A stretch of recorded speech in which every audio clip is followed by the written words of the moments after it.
La montagne de taxes municipales due à la Ville continue à grossir et à s'élever chez Aléris. On en est maintenant depuis 2011 à 2 383 727,59, c'est-à-dire 1 182 575 en taxes proprement dites et un peu plus en intérêts, 1 201 152,59.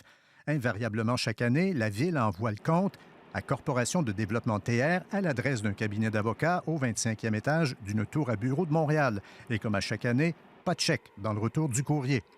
S'emparer des terrains, à ce stade-ci, ça voudrait dire s'emparer de terrains qui sont contaminés, hein, et qu'on n'a pas vraiment le goût de se retrouver avec tout ça. Pour des raisons assez évidentes, il n'est pas question que la Ville exerce sa prérogative et reprenne le site équivalent en superficie à 14 terrains de football. Quand habituellement quelqu'un ne paie pas ses taxes à Trois-Rivières, on a un actif en quelque part qu'on peut saisir, mettre en vente, comme dernièrement il y a eu de la mise en vente de propriété. Ce propriétaire-là, à part le terrain, n'a pas d'autres actifs au Canada. La Ville a espoir qu'en bout de ligne, le ministère de l'Environnement lui cédera le site pour une somme symbolique afin de lancer son projet de quartier urbain durable, le Relais. Quoiqu'à côté de la créance du ministère, entre 30 et 35 millions de dollars à ce jour, celle de Trois-Rivières apparaît être du menu fretin et au plan légal, c'est le ministère qui peut se rembourser en premier.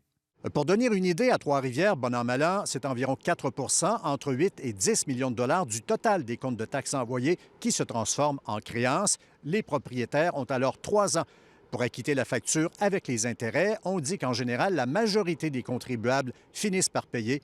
Il en va bien autrement avec Aléris. Et ce qu'on nous dit, c'est qu'il y a eu des surprises. De toute façon, ce n'est pas demain la veille que le site aura complètement été réhabilité. L'échéancier de 2028 sera manifestement dépassé en raison d'imprévus, la découverte d'infrastructures souterraines non répertoriées aux plans et devis et une quantité plus importante de sols contaminés sur le site.